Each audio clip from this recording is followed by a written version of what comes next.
Yeah, so the way it's set up is that we have a thin layer of compost at the bottom. It could be mud or you could use mud as well, or whichever, or compost, but something that holds nutrients. That would be at the bottom. And then if you don't want to see the actual layer, then you could push it back and let the layer of the river sand go in the front. Right. And then the top layer would be a river sand.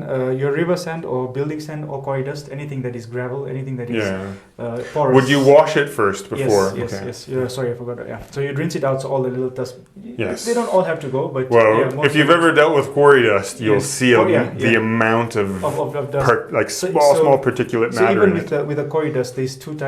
You should get the one with the actual pebbles inside.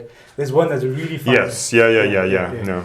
So the anything that kind of can act as a filter between your nutrient layer and your water column, you don't want that to mix because certain nutrients can tint your water. Do different things for certain or enzymes or any organism can actually spread and but at the same time they are necessary for your plants. So you want a layer between the two.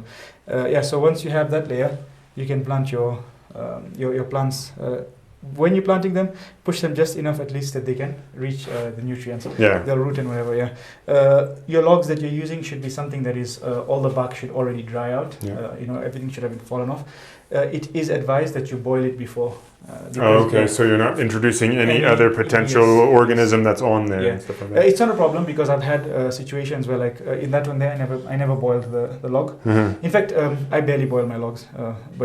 So that one, the entire fish tank ended up with a full algae bloom, like a bluish algae, bluish blackish algae. And I just got rid of all the fish and I removed all the plants. And I searched online, what am I supposed to do about this? So many different people said different things. The one guy said, just leave it. It's going to go. It's just the way it's just working through whatever food that it's surviving on will finish and then it'll die off. It will die off and then you can clear it out. And there we go. That one and this one, they both went through a whole algae bloom.